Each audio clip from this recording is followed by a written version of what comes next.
प्रेक्षक हो नमस्कार. आजच्या डॉक्टर स्पीक आरोग्य संपदा या कार्यक्रमामध्ये आपल्या सगळ्यांचं मनापासून स्वागत. समुद्र वसने देवी पर्वतस्तन मंडले विष्णुपत्नी नमस्तुभ्यम पादस्पर्शम क्षमस्व मे. दिवसाची सुरुवातच आपण धरणी मातेच्या या श्लोकाने करतो. जणू तेव्हाच आपण तिला नमनही करतो आणि तिच्यावर पाय देऊन आपण दिवसभर वावरणार आहोत त्यामुळे तिची माफी देखील मागतो. धरती मातेची आपण एवढी काळजी घेतो, तशीच आपली जी स्वतःची जननी असते, आपली आई असते, तिची देखील आपण तेवढीच काळजी घ्यायला हवी. कारण स्त्री ही अनंत काळची माता असते, पण मुळात ती एक स्त्री असते आणि स्त्रीचं आरोग्य हे अतिशय महत्त्वाचं असतं. कारण आपल्याला सगळ्यांनाच माहिती आहे की जिच्या हाती पाळण्याची दोरी ती जगाते उद्धारी. म्हणजेच आपलं घर, आपल्या घरातल्या सगळ्या लोकांचं ती संगोपन करत असते, पालनपोषण करत असते आणि घरात आणि घराबाहेर देखील ती सगळ्या जबाबदाऱ्या अतिशय उत्साहाने आणि उमेदीने पार पाडत असते. पण या सगळ्या फ्रंटवर लढताना, या सगळ्या जबाबदाऱ्या पार पाडताना कधीतरी या स्त्रीच्या आरोग्याची स्वतःची हेळसांड होऊ शकते. अशा वेळेस काही आजार किंवा अगदी दुर्धर आजार देखील स्त्रियांना त्रास देऊ शकतात.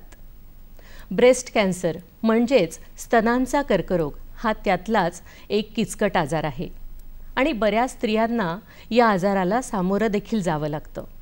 तेव्हा या आजाराविषयी माहिती असणं आणि जर दुर्दैवाने या आजाराला आपल्याला तोंड द्यावं लागलं तर त्याचे उपाय काय असतात, त्याच्यावरची उपचार पद्धती काय असते हे जाणून घेणं अतिशय महत्त्वाचं असतं. स्तनांचा कर्करोग, त्याची कारणं आणि उपाय या विषयावर मार्गदर्शन करण्यासाठी आज आपल्या दूरदर्शनच्या स्टुडिओमध्ये आपण आमंत्रित केलं आहे डॉक्टर सरफराज पठाण यांना. डॉक्टर नमस्कार. नमस्कार. प्रेक्षक हो, डॉक्टर सरफराज पठाण हे बारामतीच्या पुण्यश्लोक अहिल्यादेवी होळकर शासकीय वैद्यकीय महाविद्यालयामध्ये सहयोगी प्राध्यापक म्हणून गेली अनेक वर्ष कार्यरत आहेत. विद्यार्थ्यांना शिकवताना ऑन्कोसर्जन म्हणजे कॅन्सरच्या या शस्त्रक्रिया देखील ते अगदी लीलया हाताळतात, रुग्णांना नवीन जीवनदान देतात. तेव्हा त्यांच्याशीच चर्चा करूया आणि त्यांच्याकडूनच जाणून घेऊया कर्करोगाचं निदान कसं करायचं, कर्करोगाची कारणं काय आहेत आणि स्तनांच्या कर्करोगाविषयी काय उपाययोजना आहेत याविषयी. हा कर्करोग म्हणजे नेमकं काय असतं हे आम्हाला सुरुवातीला सांगा.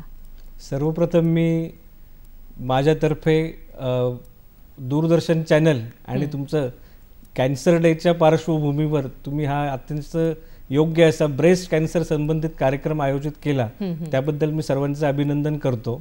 ज्याप्रमाणे तुम्ही मुलाखतीची सुरुवात एका अत्यंत सुंदर श्लोकाने केली की जसं धरणीची आपण काळजी घेतली पाहिजे, कारण धरणी आपली माता आहे, त्याच पद्धतीमध्ये आपण स्त्रीची काळजी घेणं ही सुद्धा आजच्या जगातली सर्वात मोठी आणि सर्वात महत्त्वाची अशी गोष्ट आहे. आणि त्या पार्श्वभूमीवर स्त्री ही आजकाल आपण स्त्रीला स्त्री असं, स्त्री म्हणजे नारी शक्ती असं आपण म्हणतो.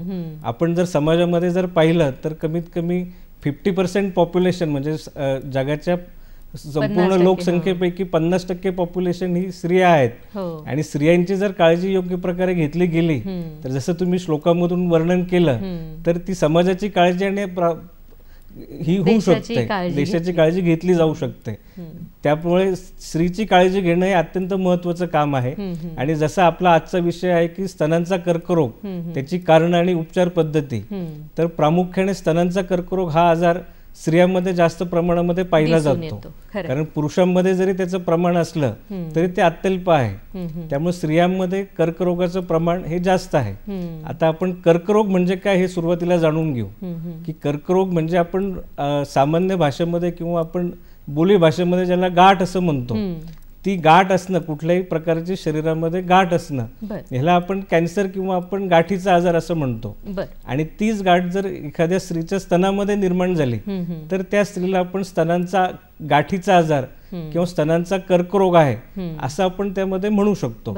आता कॅन्सरची सुरुवात जी आहे ती कशी होते यासाठी जर आपण प्रत्येक कॅन्सरची जर सुरुवातीची पासून जर तपासणी केली तर त्यामध्ये आपल्या असं निदर्शनात येतं की कॅन्सरची सुरुवात ही कुठल्याही गाठीची सुरुवात ही त्याचं प्रसरण कसं होतं किंवा कुठल्याही पेशी ह्या त्यांचं मल्टिप्लिकेशन कसं होतं याच्यावर अवलंबून असतंय. म्हणजे कुठली सेल जी आहे त्याचं अनकंट्रोल्ड ग्रोथ, म्हणजे ज्याचं आपण असं म्हणतो की त्याचं कंट्रोल करू शकत नाही आपण, अशी अनकंट्रोल ग्रोथ जर झाली कुठल्याही सेलमध्ये तर त्याचं रूपांतर हे गाठीमध्ये होतं. आता त्याच्यामध्ये जर आपण पाहिलं तर त्या दृष्टिकोनामध्ये शरीरामध्ये काही रचना अशी असते की त्या ऊती ज्या असतात किंवा त्या पेशी ज्या असतात त्यांची अनियंत्रित वाढ होऊ नये आणि ह्या अनियंत्रित वाढ रोखण्यासाठी काही जीन्स त्या शरीरामध्ये प्रत्येकाच्या शरीरामध्ये असतात आणि त्या जीन्समध्ये जर काही चुकीची रचना झाली तर त्यामध्ये त्या व्यक्तीमध्ये कॅन्सर होण्याची शक्यता वाढते.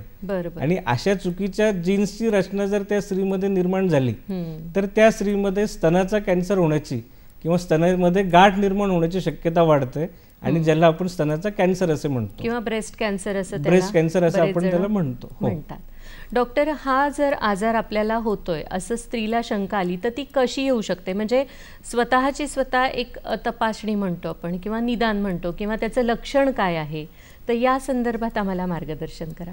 स्तनाचा कॅन्सर किंवा आपण कुठलाही कॅन्सर असं म्हटलो तर त्याच्यामध्ये गाठ हे त्याचं पहिलं लक्षण असतं आणि ती गाठ ती शरीरातल्या कुठल्या अवयवामध्ये आहे यानुसार त्याची लक्षणं ठरली जातात. म्हणजे ती गाठ जर पोटामध्ये असेल तर पेशंटला भुकेचं प्रमाण कमी होऊ शकतं किंवा पेशंटचं वजन कमी होऊ शकतं किंवा पेशंटला जास्त थोडं खाल्ल्यानंतरही असं वाटतं की आपण पोटभर जेवलेलो आहोत. हो, तर ह्या जी लक्षणं आहेत ती गाठ कुठे आहे ह्यानुसार त्या अवलंबून असतात. दुर्दैवाने स्तनामध्ये काय असतं की स्तनाचं जर आपण प्रामुख्याने शरीराची जी स्तनाची गरज आहे ती जर पाहिली तर स्तनाचं जे काही मुख्य कार्य आहे त्याला आपण ते कार्य जे आहे की ते ज्यावेळेस प्रसूती होते त्यानंतर मुलाला दूध पाजण्यासाठी त्या स्तनाचा उपयोग होतो. आता हा उपयोग हा पर्टिक्युलर पिरियड मध्ये असल्यामुळे वर्ष दीड वर्षाचा पिरियड असल्यामुळे दुर्दैवाने त्या भागाकडे स्त्रीचं बाकीच्या कामामध्ये, जसं तुम्ही म्हटलं की स्त्री ही बाकीच्या कामामध्ये जास्त बिझी असते, घर सांभाळते, आजकाल ती बाहेरही जाते, बाहेरच्याही गोष्टी तिला सांभाळाव्या लागतात. ह्या सर्व गोष्टींमुळे तिची स्वतःची जी शरीराकडे पाहण्याची जी गरज असते ती कुठेतरी दुर्लक्षित केली जाते. आणि आपण कुठल्या गोष्टींकडे जास्त लक्ष देतो की समजा ताप आला किंवा आजकाल आपण म्हणतो की व्हायरल फिवर झाला तर आपण त्या गोष्टींकडे थोडंसं लक्ष देतो. परंतु एखादी शरीरामध्ये गाठ असेल किंवा आपण ब्रेस्ट मध्ये समजा एखाद्या स्त्रीच्या गाठ आहे तर काही स्त्रियांना वाटतं की नाही ती नॉर्मलच आहे, ती मासिक पाळीच्या वेळेस येते, मग असं तर सगळ्यांनाच हा त्रास होतो, त्यामुळे त्याच्याकडे दुर्लक्ष केलं जातं. परंतु वयाच्या साधारणतः 40 नंतर जर कुठल्याही स्त्रीच्या ब्रेस्ट मध्ये जर गाठ असेल तर तिने तिची काळजी घेतली पाहिजे आणि ती डॉक्टरांकडे जाऊन तिचे पुढील उपचार हे केलेच पाहिजेत. याच्या तपासण्या करण्याच्या काही पद्धती असतील किंवा कधी कधी असं म्हटलं जातं की घरगुती सुद्धा थोडंसं आपण तपासणी करू शकतो, तर याविषयी काय सांगाल? ब्रेस्ट कॅन्सरच्या तपासणीचे मॅडम जर आपण पाहिलं तर आपण 3 भाग करू शकतो, ज्याच्यामध्ये आपण एक सेल ब्रेस्ट एक्झामिनेशन म्हणतो किंवा क्लिनिकल ब्रेस्ट एक्झामिनेशन म्हणतो, त्याच्यानंतर आपण रेडिओलॉजिकल एक्झामिनेशन म्हणतो आणि त्याच्यानंतर हिस्टोपॅथॉलॉजिकल एक्झामिनेशन. म्हणजे ह्या 3 स्तरावर जर आपण कुठल्याही ब्रेस्ट मधल्या गाठीची तपासणी केली तर आपण 99% त्या गाठीच्या निदानापर्यंत येऊ शकतो. आता सेल ब्रेस्ट एक्झामिनेशन जसं ते नावच जसं सांगतं की सेल ब्रेस्ट म्हणजे त्या स्त्रीने स्वतःची तपासणी करणे आणि ही स्वतःची तपासणी करण्यामध्येच आपल्याकडे स्त्रियांचं थोडंसं दुर्लक्ष होऊन जातं. आपल्या समाजामध्ये स्त्रीनी ही फक्त दुसऱ्यांची काळजी घ्यावी हो. हा थोडासा एक प्रघात आहे. परंतु स्त्रिया स्वतःच्या आरोग्याकडे दुर्लक्ष करतात. त्यावेळेस त्यांनी प्रत्येक स्त्रीने तिच्या मासिक पाळीच्या 3-4 दिवस आधी किंवा आणि मासिक पाळीच्या 3-4 दिवस नंतर स्वतःच्या ब्रेस्टची तपासणी करणं हे गरजेचं आहे. आता ह्याच्यामध्ये की मासिक पाळीचा आणि एक्झामिनेशनचा काय संबंध, तर आपण जर स्त्रीच्या स्तनाची जी काही जडणघडण म्हणता किंवा त्याची काही डेव्हलपमेंट होते ती जर आपण पाहिली तर त्याचं आणि मासिक पाळीचं फार जवळचा संबंध आहे. कारण मासिक पाळीमध्ये स्त्रीच्या शरीरामध्ये ज्या काही हार्मोनल चेंजेस होतात तेच हार्मोनल चेंजेस स्त्रीच्या ब्रेस्टमध्ये पण होतात. आणि त्याचा आणि ब्रेस्टच्या वाढीचा संबंध असल्यामुळे स्त्रीने तिच्या मासिक पाळीच्या साधारणतः 5 दिवस आधी आणि मासिक पाळीच्या 5 दिवस नंतर स्वतःची ब्रेस्टची तपासणी करणं हे तितकंच महत्वाचं आहे, गरजेचं असतं. प्रेक्षक हो, कुठेही जाऊ नका, पाहत रहा डॉक्टर स्पीक आरोग्य संपदा हा कार्यक्रम. आजचा आपला विषय आहे स्तनांचा कर्करोग, त्याची कारणं आणि उपाय. प्रेक्षक हो, विश्रांतीनंतर सगळ्यांचं पुन्हा एकदा स्वागत आहे डॉक्टर स्पीक आरोग्य संपदा या कार्यक्रमामध्ये. आजचा आपला विषय आहे स्तनांचा कर्करोग, त्याची कारणं आणि त्याच्यावरचे उपाय. आणि आपले तज्ज्ञ आहेत डॉक्टर सरफराज पठाण. डॉक्टर, विश्रांतीपूर्वी आपण बोलत होतो की स्त्रियांनी मासिक पाळीच्या वेळेला म्हणजे थोडंसं आधी आणि नंतर स्वतःच तपासणी करता येते की आपल्याला स्तनांमध्ये कुठे गाठ नाही आहे ना. तर याविषयी अजून आम्हाला सांगा, ट्रिपल असेसमेंट म्हणजे नेमकी काय असते?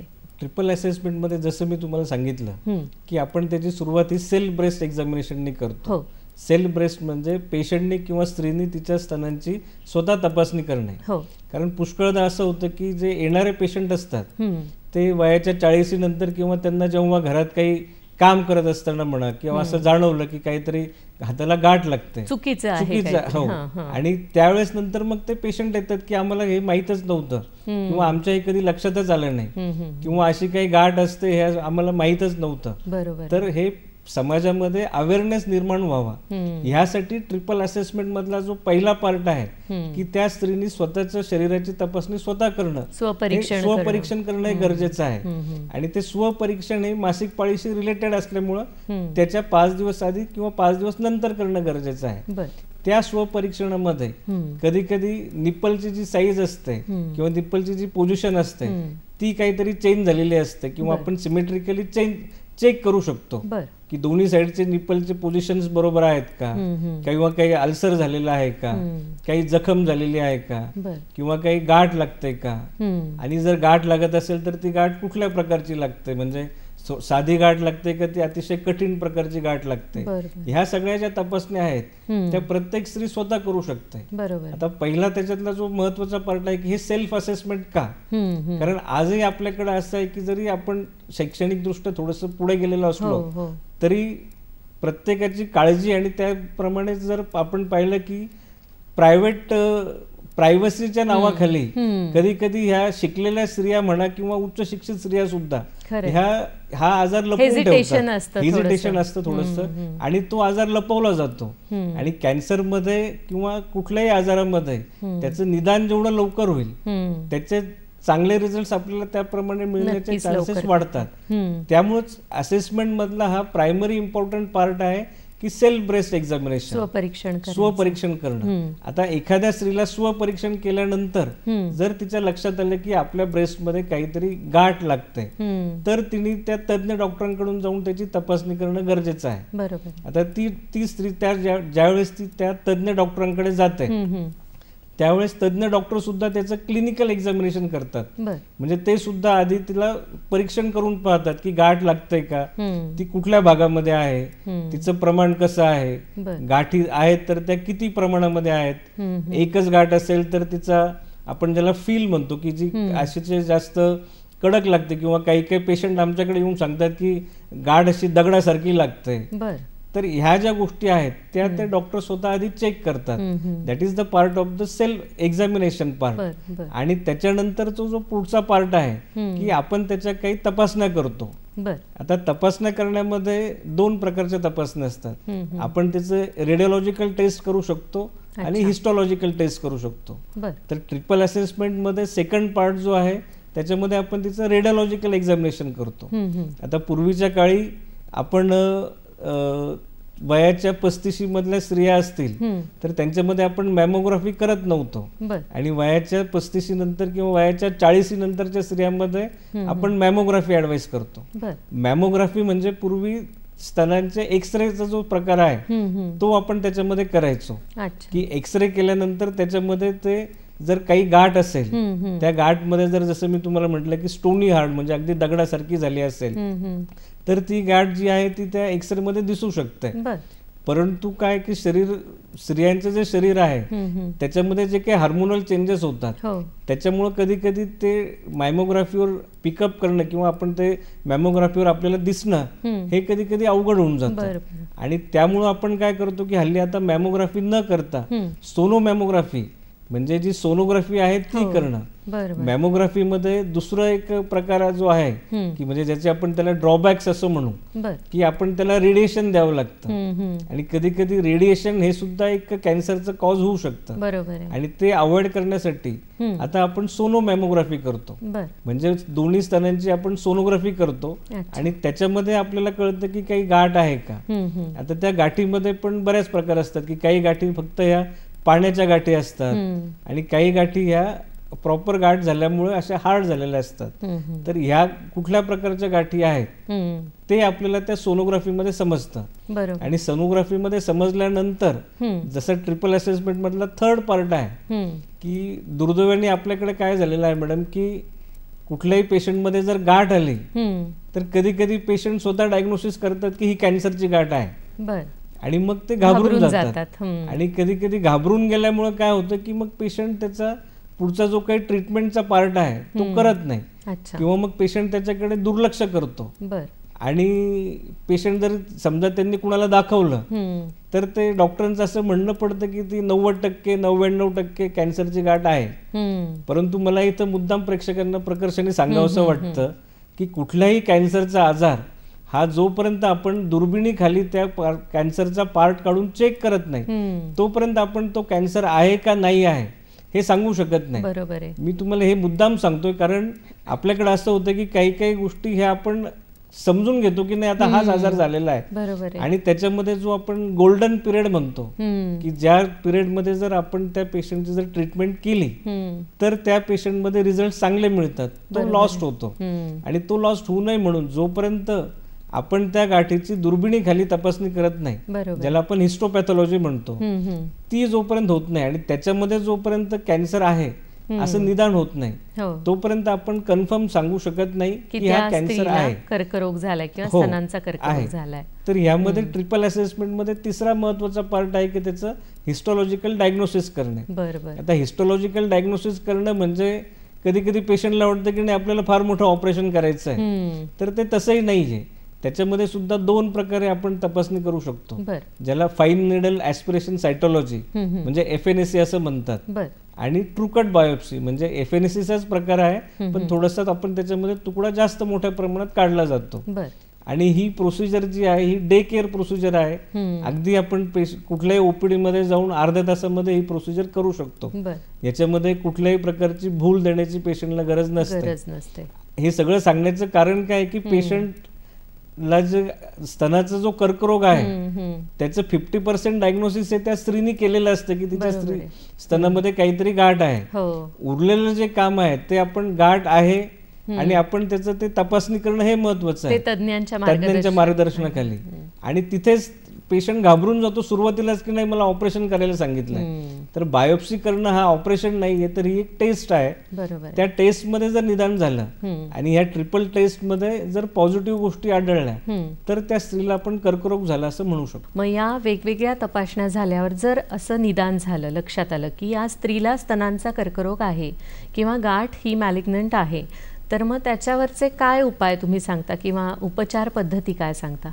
आता मॅडम आपल्याकडे आलेल्या पेशंटचं कॅन्सरचं निदान झालं तर त्याच्यामध्ये दोन गोष्टींचा समावेश होतो की तो जो कॅन्सर आहे तो कॅन्सर म्हणजे त्या स्तनामध्ये जो कॅन्सर झालेला आहे तो त्या स्तनापुरताच मर्यादित आहे का तो अजून कुठे काही पसरलेला आहे, ह्या दोन गोष्टीवर त्याची पुढची ट्रीटमेंट अवलंबून असते.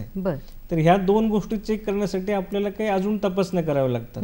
जसं मी म्हणाले की आधीच्या ज्या तपासण्या आहेत तो आजार त्या अवयवापुरताच मर्यादित आहे का तो अजून शरीरामध्ये पसरलेला आहे हे सांगतो.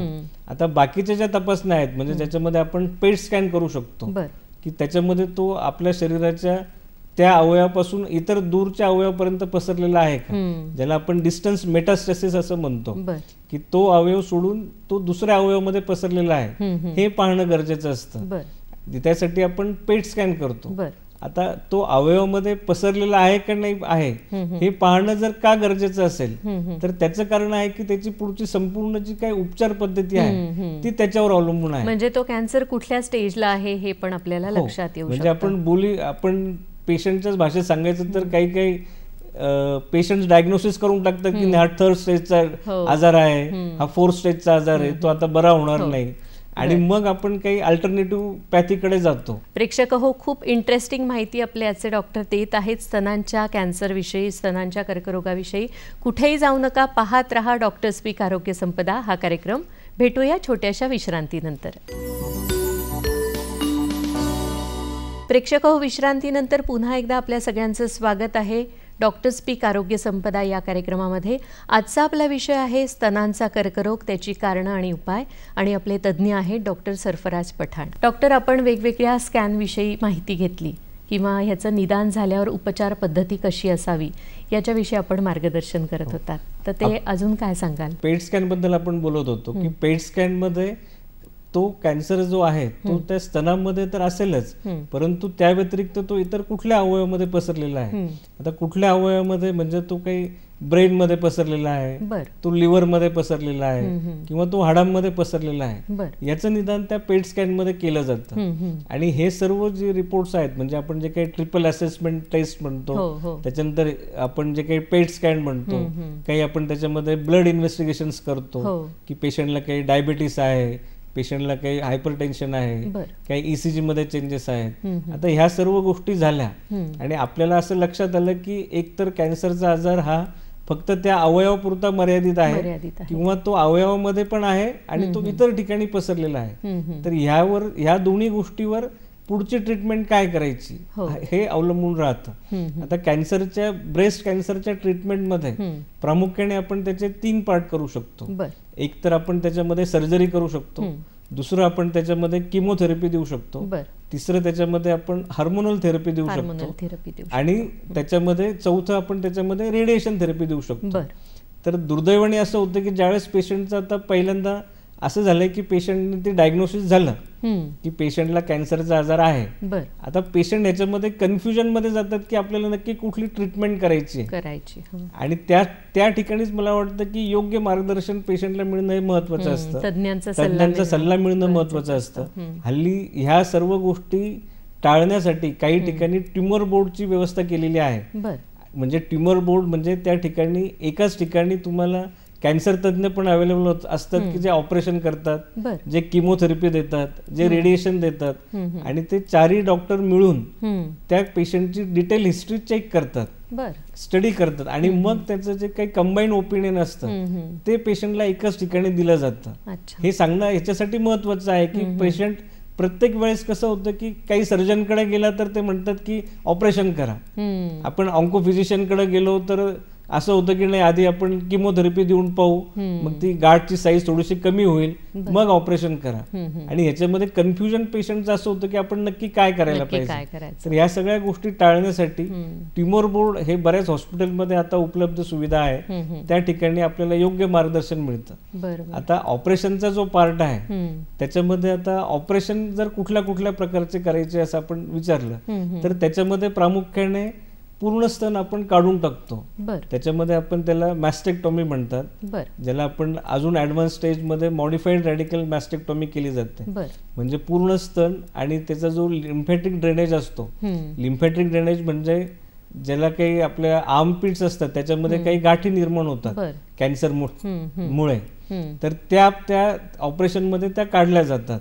आता ऑपरेशन मध्ये पण हे झालं की आपण पूर्ण गाठ काढून टाकणे, परंतु आता जसं जसं ऍडव्हान्सेस होत चाललेलं आहे तसं जर अगदीच अर्ली स्टेज मध्ये जर कॅन्सरचं डायग्नोसिस झालं असेल तर त्याच्यामध्ये आपण ब्रेस्ट कॉन्झर्वेटिव्ह सर्जरी नावाची एक सर्जरी असते की ज्याच्यामध्ये ब्रेस्ट आपण पूर्ण न काढता फक्त ती गाठ आणि त्याच्या आजूबाजूचा थोडासा भाग बर. तो फक्त काढला जातो. म्हणजे तो खूप पसरला नसेल हो, आजार, तो जर फार तरच- पसरला नसेल, तुम्ही अतिशय योग्य प्रश्न विचारला की तो जर पसरला नसेल, हल्ली काय होतंय की आपण ऍडव्हान्सेसच्या नावाखाली कधी कधी आपण चुकीच्या मार्गाने जाऊ शकतो.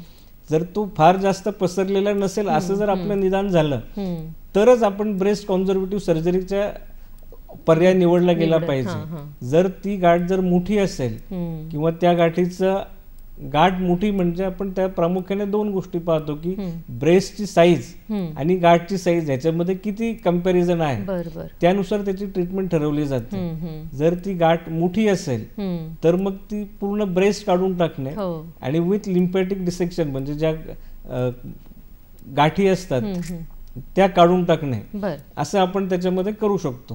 हा झाला एक ऑपरेशनचा पार्ट. दुसरा पार्ट जो आहे तो किमोथेरपीचा पार्ट आहे. किमोथेरपीचा पार्ट म्हणजे पेशंटला इंजेक्शनद्वारे आपण काही औषधं देतो. ती औषधं ही डायरेक्टली त्या ज्या डिवायडिंग सेल्स असतात त्यांच्यावर मारा करतात आणि त्यामुळे कॅन्सरचा आजार हा नियंत्रित येतो. आता किमोथेरपीमध्ये पण दोन प्रकारच्या किमोथेरपी दिल्या जातात. काही किमोथेरपी ही ऑपरेशनच्या आधी देतात, ज्याला आपण निओ ॲडज्युव्हंट किमोथेरपी म्हणतो. म्हणजे ऑपरेशन मध्ये प्रत्येक वेळेस ऑपरेशन करता येईल अशी पण परिस्थिती नसते. कदाचित गाठ फार मोठी झालेली असेल, पेशंट डॉक्टरांकडे उशिरा गेला असेल, तर अशा कंडिशन मध्ये आपण किमोथेरपी देऊन आधी ती गाठ कमी करतो आणि मग आपण त्याचं ऑपरेशन करतो. त्यामुळे किमोथेरपी ही दोन प्रकार देता येते. एक तर ऑपरेशनच्या आधी देतात ज्याला आपण निओ ॲडज्युव्हंट म्हणतो, किंवा ऑपरेशन नंतर देतात ज्याला आपण रेग्युलर किमोथेरपी म्हणतो. त्यानंतरचा जो पार्ट आहे तो रेडिएशनचा आहे. की जसं मी तुम्हाला सांगितलं की अर्ली ब्रेस्ट मॅलिग्नन्सी असेल की ज्याच्यामध्ये आपण ब्रेस्ट वाचवलेला किंवा आपण ब्रेस्ट पूर्ण काढत नाही आहोत, तर अशा पेशंटमध्ये उरलेला ज्या ब्रेस्टचा जो टिश्यू आहे त्यामध्ये पुन्हा कॅन्सर होऊ नये म्हणून काही रेडिएशन दिले जातात. किंवा काही पेशंटमध्ये कॅन्सरचा आजार जास्त मोठ्या प्रमाणात होता आणि तो काढल्यानंतरही काही प्रमाणामध्ये तो लोकल म्हणजे त्या भागामध्ये जर शिल्लक राहिला असेल तर तो नष्ट करण्यासाठी पण रेडिएशन दिले जातात. हो, तर हा झाला रेडिएशनचा पार्ट. प्लस त्याच्याबरोबर काही ऍडव्हान्स गोष्टीमध्ये आपण हार्मोनल थेरपी पण देऊ शकतो. आता हार्मोनल थेरपी याच्यामध्ये इम्पॉर्टन्स काय आहे की जसं मी तुम्हाला आधी सांगितलं की ब्रेस्ट कॅन्सरचा हा जो आजार आहे, हा जो आजार आहे तो सगळा हार्मोन्स इम्बॅलन्समुळे कदाचित होण्याचे चान्सेस जास्त असतात. आणि अशा याच्यामध्ये रिसेंट ॲडव्हान्सेसमध्ये आपण त्या पेशंटला हार्मोनल थेरपी पण देऊ शकतो. डॉक्टर, आत्ताच तुम्ही सांगितलं की हार्मोनल इम्बॅलन्समुळे हा आजार जास्त होऊ शकतो, पण अजून काय काय कारणं असतात की एखाद्या स्त्रीला स्तनांचा कर्करोग होऊ शकतो? एखाद्या स्त्रीला स्तनांचा कर्करोग होण्याच्या मध्ये सर्वात महत्त्वाचं कारण आहे की एक तर हा आजार अनुवंशिक असतो आणि दुसरं आपण जे म्हणतो जसं तुम्ही सुरुवातीला सांगितलं की आपण आपल्या धरणीची काळजी घ्यायला पाहिजे, तसं मी म्हणेल की आपण आपली स्वतःची पण काळजी घ्यायला पाहिजे. आणि आपण ती का घेत नाही याचा जर आपण विचार केला तर आपण पाहतो की आपली जीवनशैली आजकाल फार बदललेली आहे. म्हणजे आपलं जीवन हे फार धावपळीचं झालेलं आहे. आपलं जीवन हे फार अंडर स्ट्रेस किंवा आपण फार स्ट्रेस मध्ये राहतो आणि आपण जे काही आपली लाईफस्टाईल आहेत म्हणजे ताणतणाव आणि बाहेर खाणं, धावपळीचं आयुष्य, हे सगळं आपलं झालेलं आहे. आता आपण जर पाहिलं तर आपण हा पार्ट काय आपल्या आयुष्यातला चेंज करू शकत नाही. म्हणजे आपण दरवेळेस सांगतो की नाही पूर्वीच्या काळी किंवा आपले आजोबा म्हणा किंवा त्याच्या आधीची पिढी होती ते 100 वर्ष जगायचे, परंतु आपण जर पाहिलं तर त्यांच्या कामाच्या पद्धती वेगळ्या होत्या, खाणं वेगळं होतं. आज आपण काही म्हणजे रोज लोक 25 किलोमीटर जाऊन प्रवास करून कामं करतात. आपण त्यांना सांगू शकत नाही की नाही तुम्ही रोज व्यायाम करा. तर त्यामुळे काय की ह्या बदलची जीवनशैली हा एक अविभाज्य भाग आहे. परंतु पूर्वीच्या लोकांना वेगळा व्यायाम करण्याची गरज नव्हती, कारण ती साधनं त्यावेळेस उपलब्ध नव्हती. त्यांना जे काही कामाच्या ठिकाणी जायचं ते चालत जात होती, सायकलीवर जात होती, साधं आयुष्य होतं. आज आपण आपलं आयुष्य हे आपण स्वतःहून जास्त धकाधकीचं करून घेतलेलं आहे. त्यामुळं आपल्याला त्या आयुष्याला जर चांगलं वळण द्यायचं असेल तर रोज व्यायाम करणं, म्हणजे जसं तुम्ही सांगितलं, जसं विचारलं की याची कारणं काय असतात, तर अनियमितता बदललेली जीवनशैली हे त्याच्यातलं एक प्रमुख्याचं कारण आहे. आणि ते जर आपण आटोक्यात आणण्याचा प्रयत्न केला तर हा आजार होण्याचे चान्सेस थोडेसे कमी होतात. बरोबर. डॉक्टर, असं कधी होतं का की आईला वेगळ्या पद्धतीचा आजार आहे आणि मुलीला मात्र स्तनांचा कर्करोग झाला, किंवा एखाद्या स्त्रीला वेगळा कुठला तरी कॅन्सर होऊन गेला आहे ऑलरेडी आणि शिवाय काही कालांतराने तिला ब्रेस्ट कॅन्सर झाला, तर असं होऊ शकतं का? हो, कारण जसं मी तुम्हाला सांगितलं की ब्रेस्ट कॅन्सर हा अनुवंशिक आजार आहे. आता त्याच्यामध्ये जर दोन प्रकारचे जीन्स, त्याच्यामध्ये दोन प्रकारचे जीन्स असतात की BRCA1 BRCA2 हे दोन त्यामध्ये जीन प्रामुख्याने आढळतात. आता ह्या जीन्स मध्ये जर काही DNA मध्ये जर काही प्रॉब्लेम्स आले तर कॅन्सर होण्याची शक्यता वाढत आहे. आता हा कॅन्सर जसं तुम्ही म्हटलं की दुसरा काही कॅन्सर असेल तर हो, की काही पेशंट मध्ये जर ओव्हेरियन कॅन्सर असेल, काही पॅन्क्रियास कॅन्सर असेल, तर अशा पेशंटला स्वतःला ब्रेस्ट कॅन्सर होणे किंवा त्यांच्या पुढच्या जनरेशन मध्ये ब्रेस्ट कॅन्सर होण्याची शक्यता अधिक असते. म्हणजे त्यांनी त्याविषयी काळजी घेणं हे जास्त महत्त्वाचं आहे. अतिशय महत्त्वाची माहिती डॉक्टर तुम्ही सांगितलेली आहे. प्रेक्षक हो, कुठेही जाऊ नका, पाहत रहा डॉक्टर स्पीक आरोग्य संपदा हा कार्यक्रम. आपण अजून चर्चा करणार आहोत स्तनांच्या कर्करोगाविषयी याच कार्यक्रमामध्ये. प्रेक्षक हो, विश्रांतीनंतर पुन्हा एकदा आपल्या सगळ्यांचं स्वागत आहे डॉक्टर स्पीक आरोग्य संपदा या कार्यक्रमामध्ये. डॉक्टर, मगाशी आपण बदललेल्या जीवनशैलीविषयी बोललो, ज्याच्यामुळे कर्करोग होण्याची कारणं जास्त वाढू शकतात किंवा त्याच्यामुळे कर्करोग होऊ शकतो, तर या विषयावर आम्हाला अजून मार्गदर्शन करा. बदललेली जीवनशैली जसं आपण सांगितलं की काही कामाचा तणाव आहे, काही दैनंदिन तणाव आहे, तर ह्यामुळे स्त्रीच्या शरीरावर काय परिणाम होतात हे आपण, मला वाटतं, थोडंसं आधी जाणून घेणं जास्त गरजेचं आहे. स्त्रीची जर आपण पूर्ण लाईफस्टाईल जर पाहिली किंवा लाईफ सायकल जर पाहिलं तर काही early years of the life मध्ये, म्हणजे सुरुवातीच्या काळामध्ये स्तनांची पूर्ण वाढ ही झालेली नसते आणि जशी जशी स्त्री वयामध्ये येते तशी तशी त्या स्तनांमध्ये वाढ होते. परंतु स्त्रियांच्या स्तनांची पूर्ण वाढ ही प्रेग्नन्सी नंतर होते.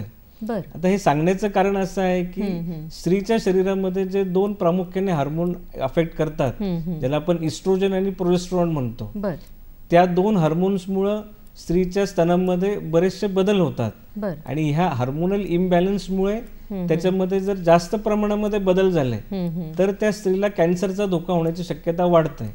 आता आपण जे म्हणतो की बदलती जीवनशैली, तर ह्यामध्ये जर आपण पाहिलं की पूर्वीच्या काळी लग्नाचं वय हे अगदी 18 वर्ष 19 वर्ष होतं. लग्न झाल्यानंतर त्या 1-2 वर्षामध्येच त्यांना मुलं होत होती. तर ह्या सर्व सांगण्याचं कारण असं आहे की ह्याच्यामध्ये जे इस्ट्रोजन नावाचं हार्मोन असतं, ते इस्ट्रोजन नावाचं हार्मोन त्या स्त्रीच्या शरीरावर कंटिन्युअस किती वर्ष परिणाम करतं हे आणि कॅन्सर, ब्रेस्ट कॅन्सर याच्यामध्ये फार जवळचं एक नातं आहे. जर एखाद्या स्त्रीचं जर लग्न लवकर झालं असेल तर तिला मुलं लवकर होतात आणि एखादी स्त्रीला जर मासिक पाळी जर वयाच्या अगदी आधीपासून आली असेल, म्हणजे पूर्वीच्या काळी जर आपण पाहिलं तर मासिक पाळीचं वय हे 12-13 वर्ष होतं. परंतु दुर्दैवाने आजकाल आपण जे म्हणतो की फास्ट फूड जे आपण खातो किंवा आपले जंक फूड खातो, त्यामुळं अर्ली मेनार्के म्हणजे मासिक पाळी सुरू होण्याचं जे वय आहे ते अगदीच कमी झालेलं आहे. म्हणजे 10 वर्ष, काही काही कंडिशन मध्ये तर आपण 7-8 वर्षांच्या मुलीला सुद्धा मासिक पाळी आलेली पाहतो.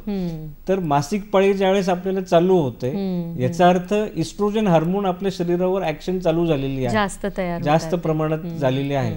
आणि ते इस्ट्रोजन हार्मोन जेवढ्या जास्त कालावधीसाठी त्या स्त्रीच्या शरीरामध्ये एक्सपोजर वाढेल त्या प्रमाणामध्ये तिला कॅन्सर होण्याची शक्यता वाढते. त्यामुळं अर्ली ज्या आजकालच्या ह्याच्यामध्ये उशिरा लग्न होणं किंवा लग्न झाल्यानंतरही मूल उशिरा होणं, याच्यामुळे जो आहे तो कॅन्सरचं प्रमाण जास्त वाढलेलं आहे. बरोबर. म्हणजे त्या हार्मोन्सना कंट्रोल करण्यासाठी पण लवकर योग्य वयात प्रेग्नन्सी झाली, मूल झालं तर ते जास्त चांगलं असतं. हो, ते जास्त चांगलं आहे. आणि प्रेग्नन्सी म्हणजे काय की त्याच्यामध्ये पण प्रेग्नन्सी नंतर लॅक्टेशन जे होतं दॅट इज म्हणजे तो सुद्धा एक कॅन्सर रोखण्यासाठीचा प्रभावी उपाय आहे की लॅक्टेशन हे महत्वाचं आहे. आपण आजकालच्या मॉडर्न लाईफस्टाईल मध्ये सुद्धा कधी कधी स्त्रिया ह्या ब्रेस्ट फिडिंग करत नाहीत, तर आम्ही त्या स्त्रियांना प्रमोट करतो की नाही, ब्रेस्ट फिडिंग करणं हे कसं महत्वाचं आहे, आरोग्यासाठी महत्वाचं आहे. तर ह्या दोन गोष्टी जर आपण पाहिल्या की अर्ली मेनार्के, लेट मेनोपॉज, म्हणजे जे मासिक पाळी बंद होण्याचे जे वय आहे तेही थोडंसं वाढलेलं आहे. त्याच्यामुळं काय होतंय की पुन्हा ते हार्मोनल इम्बॅलन्स होतात. त्याच्यानंतर मूल उशिरा होणं, मूल उशिरा झाल्यानंतर मुलाला स्तनपान न करणं, ह्या सर्व गोष्टींचा जर विचार केला तर ह्या सर्व गोष्टींमुळं कॅन्सर होण्याचे, स्तनाचं कॅन्सर होण्याचे प्रमाण जास्त वाढतं. पण मग हा कर्करोग पूर्णतः बरा होतो? कर्करोग पूर्णतः बरा होतो, परंतु त्याच्यामध्ये आपण त्याचं निदान किती लवकर करतो हे अत्यंत महत्वाचं आहे. पूर्वीच्या काळी असं होतं की नाही, एकदा कॅन्सर झाला तर तो आपण पूर्ण बरा करू शकत नाही. कॅन्सरच्या ट्रीटमेंटमध्ये तो पूर्ण बरा होण्यापेक्षा त्याला आपण डिसीज फ्री सर्व्हायलन्स असं म्हणतात, की एक साधारणतः कुठल्याही कॅन्सरमध्ये एक ठराविक पिरियड दिलेला असतो की ह्या पिरियड नंतर जर त्याला पुन्हा जर काही त्या कॅन्सरची लक्षणं नाही आढळली त्या पेशंटमध्ये तर तो त्या कॅन्सरमधून बरा झाला असं आपण म्हणतो.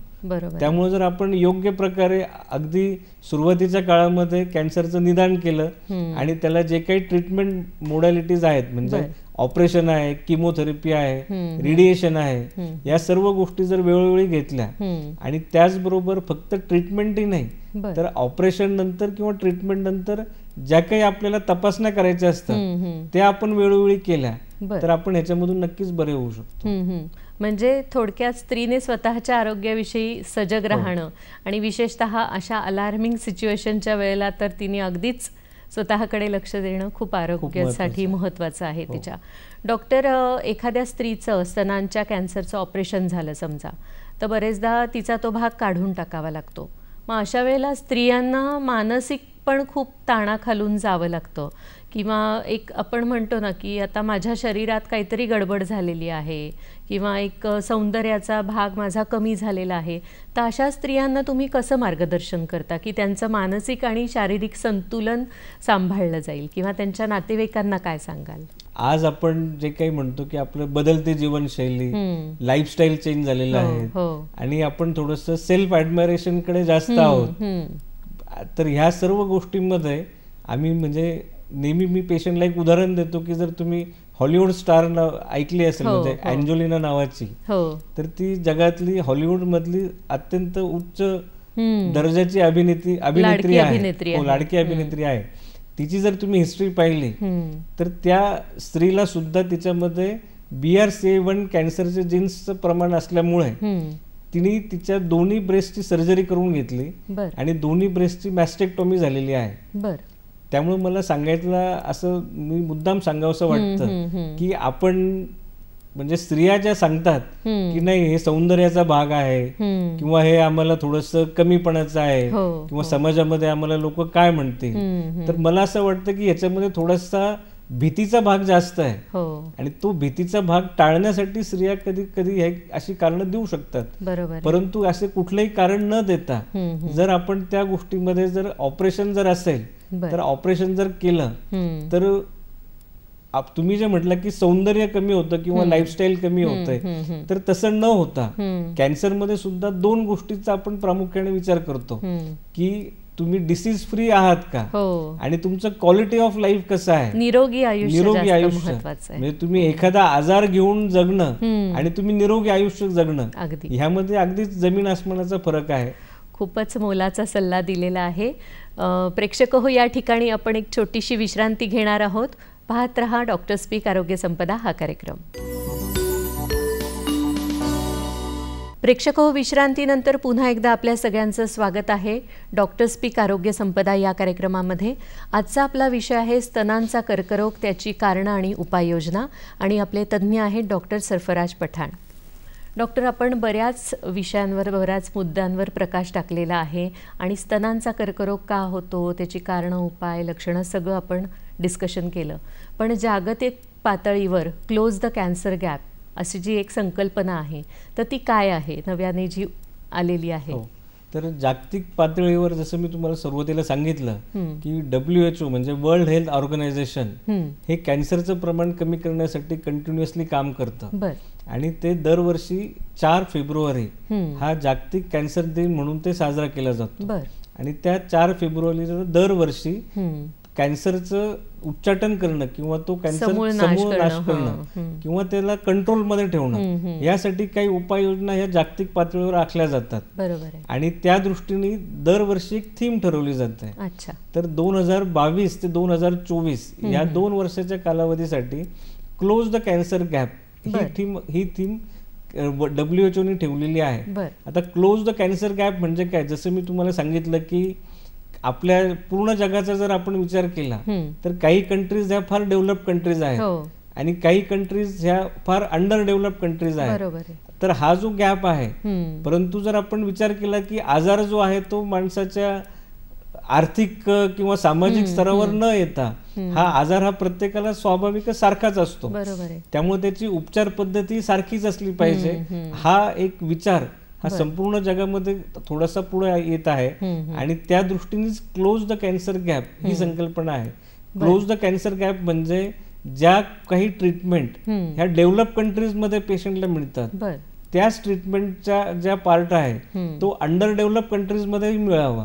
आणि ह्यामध्ये जो काही गॅप आहे तो आपण कसा जागतिक स्तरावर भरून काढू शकतो, यासाठी WHO ने क्लोज द कॅन्सर गॅप ही संकल्पना अस्तित्वात आणलेली आहे आणि त्यासाठी ती जागतिक स्तरावर काम केलं जातं. आता यामध्ये दरवर्षी WHO ही एक संकल्पना देत असते. तसं ह्या वर्षीची 2024 मधली जी संकल्पना आहे टुगेदर वी कॅन अशी ती संकल्पना आहे. तर टुगेदर वी कॅन याच्यामध्ये काय आहे की ज्या काही डेव्हलप कंट्रीज आहेत किंवा ज्या काही डेव्हलप कंट्रीज मध्ये जो काही साधन संपत्ती जास्त प्रमाणामध्ये आहे, त्यांचा विकास झालेला आहे, तर त्यांचा जो निधी आहे तो सर्व माणसांनी फक्त त्यांच्या त्या कंट्री पुरता विचार न करता याचं उच्चाटन हे समूळ करण्यासाठी तो पूर्ण निधी किंवा त्यांच्या जे काही मोडॅलिटीज ऑफ ट्रीटमेंट आहे त्या अंडर प्रिव्हिलेज कंट्रीमध्ये पण देणं, म्हणजे जे विकसनशील देश आहेत किंवा जे आर्थिकदृष्ट्या दुर्बल देश आहेत त्यांना देणं, याच्यासाठी टुगेदर वी कॅन हा संदेश WHO ने यावर्षी दिलेला आहे. अरे वा, बरोबर. हा खूपच चांगला त्यांचा एक संदेश आहे, जगभर पसरतोय तो. आणि स्त्रियांच्या आरोग्याच्या दृष्टीने तर हे खूपच चांगलं मोठं पाऊल आहे. आणि डॉक्टर, जेव्हा आपण आर्थिकदृष्ट्या पाठबळ असणं किंवा नसणं म्हणतो, तर काही स्त्रियांना हे खरंच जमत नाही की आर्थिकदृष्ट्या तेवढ्या त्यांना पाठबळ नसतं. मग अशा आजारांची जेव्हा आपण उपचार पद्धती शोधतो किंवा घेतो, तर मग सरकारी अशा काही योजना आहेत का की या स्त्रियांना आपण मोफत ही ट्रीटमेंट देऊ शकतो? भारत सरकार मॅडम या दृष्टिकोनातून फार मोठ्या प्रमाणामध्ये सध्या काम करत आहे. जसं आपण नारी शक्तीचा उद्धार करतो त्याचप्रमाणे त्याच्या अंडर सरकारी जे काही हॉस्पिटल्स आहेत त्या संपूर्ण हॉस्पिटलमध्ये, जसं मी तुम्हाला सुरुवातीच्या ह्याच्यात सांगितलं की ट्रिपल असेसमेंट म्हणजे पेशंटचं निदान करणं आणि पेशंटला ट्रीटमेंट देणं, या संपूर्ण गोष्टींचा शासनाने विचार केलेला आहे. त्यामुळे शासन स्तरावर जी काही सिव्हिल हॉस्पिटल्स आहेत किंवा जी काही मेडिकल कॉलेजेस आहेत या ठिकाणी दर बुधवारी स्त्रियांची स्तन आरोग्य तपासणी करण्यासाठी एक विशिष्ट वेळेमध्ये एक वेगळी OPD चालवली जाते आणि ती मोफत असते की यामध्ये त्या स्त्रीने यावं, तिचं परीक्षण करून घ्यावं आणि तिला जे काही उपचार लागणार आहेत त्याबद्दल तिला तिथे मार्गदर्शन केलं जातं. जसं तुम्ही सांगितलं की काही आर्थिकदृष्ट्या काही दुर्बल घटक असेल तर कॅन्सरची ट्रीटमेंट ही थोडीशी महागडी आहे किंवा ती सर्वसामान्यांना न परवडणारी आहे, असा थोडासा आपल्याकडे एक समज आहे. आणि काही प्रमाणामध्ये तो थोडासा खराही आहे, कारण काही ऍडव्हान्स टेक्नॉलॉजी जर आपण विचार केला तर त्या जास्त खर्चिक होतात. मला वाटतं त्याची औषधं पण बऱ्यापैकी महाग आहेत. हो, बऱ्यापैकी महाग आहेत, परंतु ती सुद्धा औषधं महात्मा फुले जन आरोग्य योजना मध्ये ज्या काही सरकारच्या योजना आहेत किंवा प्रधानमंत्री जन आरोग्य योजना आहे त्या माध्यमातूनही सरकार हे गव्हर्नमेंट हॉस्पिटल्स मध्ये ह्या सर्व गोष्टी अवेलेबल करत आहे आणि त्याचा अलीकडच्या पेशंट्सला लाभही होत आहे. खूपच महत्त्वाची माहिती दिलेली आहे. प्रेक्षक हो, आपल्या सरकारी ज्या योजना आहेत त्या अंतर्गत स्तनांचा कर्करोग निर्मूलन करणं ह्याच्यासाठी सरकारने अनेक सुविधा उपलब्ध करून दिलेल्या आहेत सरकारी दवाखान्यांमध्ये, रुग्णालयांमध्ये. त्याचा या स्त्रियांनी नक्कीच लाभ घ्यावा आणि स्वतःचं आरोग्य अगदी निरोगी ठेवण्याचा जरूर प्रयत्न करावा. डॉक्टर, आज तुम्ही एक ऑन्कोसर्जन म्हणून काम करता, अनेक रुग्णांना शस्त्रक्रिया करून बरं करता. तर तुमचा एखादा लक्षात राहिलेला किस्साही सांगा आणि आम्हाला काहीतरी संदेशही द्या आजच्या कार्यक्रमाच्या निमित्ताने. मी मागच्या 1-2 वर्षापूर्वी माझ्या उपडीमध्ये एक 20 वर्षाची तरुणी आली होती की जिला ब्रेस्ट कॅन्सर होता.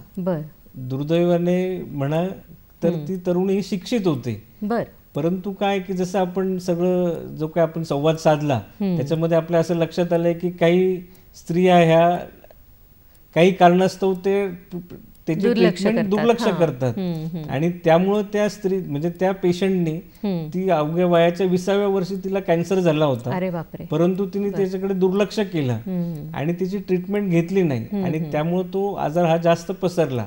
तर ज्यावेळेस मी तिच्याशी बोललो त्यावेळेस माझ्या असं लक्षात आलं की कॅन्सरला बरं करणं हे जसं आपल्याकडे जे काही पद्धती आहेत, जसं मी तुम्हाला सांगितलं की काही ऑपरेशन्स आहेत, काही किमोथेरपी आहे, रेडिएशन आहे, त्याप्रमाणे पेशंटचं मानसिक आरोग्य हे अबाधित राहिलं पाहिजे. हे मला वाटतं कॅन्सरमध्ये ट्रीटमेंटची अत्यंत महत्वाची गोष्ट आहे. कॅन्सरच्या पेशंटची जर इच्छाशक्ती असेल की नाही मला ह्या आजारातून बरं व्हायचं आहे, पूर्ण बरं व्हायचं आहे, तर मानसिकता आणि असलेले उपचार पद्धती घेणं आणि जो काही आजार आहे तो ऍक्सेप्ट करणं, म्हणजे कुठल्याही गोष्टीचं जर आपण ऍक्सेप्ट केलं की हा मला आजार झालेला आहे तर आपण त्याची पुढची ट्रीटमेंट करू शकतो. त्यामुळं आपलं मानसिक आरोग्य चांगलं राखणं, असलेले उपचार पद्धतीचा योग्य उपयोग करणं, या सर्व गोष्टी जर केल्या तर आपण निश्चित कॅन्सरवर मात करू शकतो. बरोबर. डॉक्टर, जाता जाता अजून एक महत्त्वाचा प्रश्न मला विचारायचा की बाकीचे जेव्हा कॅन्सरची लक्षणे दिसतात किंवा त्याच्यामुळे रुग्णांच्या शरीरावर त्याची लक्षणं दिसायला लागतात की केस गळणं, भूक कमी होणं किंवा असे काही लक्षणं, तर या स्तनांच्या कर्करोगामुळे काही असं वेगळं जाणवतं का की स्त्रियांना पटकन लक्षात येईल बाबा की मला असा असू शकतो आजार? नाही, कॅन्सरच्या स्तनांच्या कॅन्सरमध्ये जी अशी बाकीची लक्षणं आहेत ती सुदैवाने आपल्याला दिसत नाहीत. आता त्याच्यामध्ये काय की काही गोष्टी चांगल्याही आहेत की हा त्रास होत नाही, पण पेशंटला काहीच त्रास होत नाही, त्यामुळे ह्या आजाराकडे दुर्लक्ष करण्याचं प्रमाण तेवढंच जास्त आहे, दिशाभूलही होते. त्यामुळे सर्वात महत्वाचं आहे की जर त्या स्त्रीच्या स्तनामध्ये जर तिला जाणवलं की आपल्याला कुठेतरी गाठ आहे तर तिने तिची तपासणी करणे स्वतः, आणि जर ती गाठ लागत असेल तर तज्ञ लोकांच्या मार्गदर्शनाखाली त्याची तपासणी करणं हे अत्यंत महत्वाचं आहे. कुठल्याही कॅन्सरमध्ये जर आपण त्याचं योग्य निदान वेळीच केलं आणि जर त्याची जर ट्रीटमेंट केली तर तो नक्कीच बरा होऊ शकतो. आपल्या प्रेक्षकांना काय सल्ला द्याल डॉक्टर? प्रेक्षकांसाठी मला एवढंच सांगावंसं वाटतं की कॅन्सर जो पूर्वीच्या काळी आपण म्हणायचो की हा कॅन्सर फार एक असाध्य रोग म्हणजे कॅन्सर, तर आता आजकालच्या ज्या काही मोडॅलिटीज अवेलेबल आहेत त्यामध्ये कॅन्सर हा एक असाध्य रोग नसून तो आपण निश्चित बरा करू शकतो किंवा तो आपण आटोक्यामध्येही आणू शकतो. आणि तो आटोक्यामध्ये जर आणायचा असेल तर आपल्याला दुर्दम्य इच्छाशक्ती आणि आपण एक त्रिसूत्रीचा त्याच्यामध्ये आपण अवलंब केला पाहिजे. त्याच्यामध्ये आहार, विहार आणि व्यायाम. आहार म्हणजे आपण आपला आहार चांगला ठेवला पाहिजे, विहार म्हणजे आपण जे काही आपले दळणवळणाची कामं आहेत, जी रोजची कामं आहेत, आणि झोप हे अत्यंत महत्वाचं आहे, ते व्यवस्थित ठेवलं पाहिजे. आणि शारीरिक व्यायामाने आपण आपले बरेचसे आजार कमी करू शकतो. ह्या त्रिसूत्रीचा जर आपण वापर केला आणि त्याचप्रमाणे जर आपण आपली इच्छाशक्ती जी आहे ती ज्याला आपण पॉझिटिव्ह ॲटिट्यूड म्हणतो, अगदी की सकारात्मक ऊर्जा जर आपण निर्माण केली आणि ह्या त्रिसूत्रीचा जर वापर केला तर आपण निश्चित या असाध्य रोगावर मात करू शकतो. वा, खूपच मोलाचं मार्गदर्शन आणि खूप चांगला सल्ला तुम्ही दिलेला आहे डॉक्टर. आणि आज स्तनांचा कर्करोग, त्याची कारणं आणि उपाय याविषयी खूप मोलाचं मार्गदर्शन केलं. त्यासाठी दूरदर्शनच्या वतीने मी आपली खूप आभारी आहे. धन्यवाद. नमस्कार.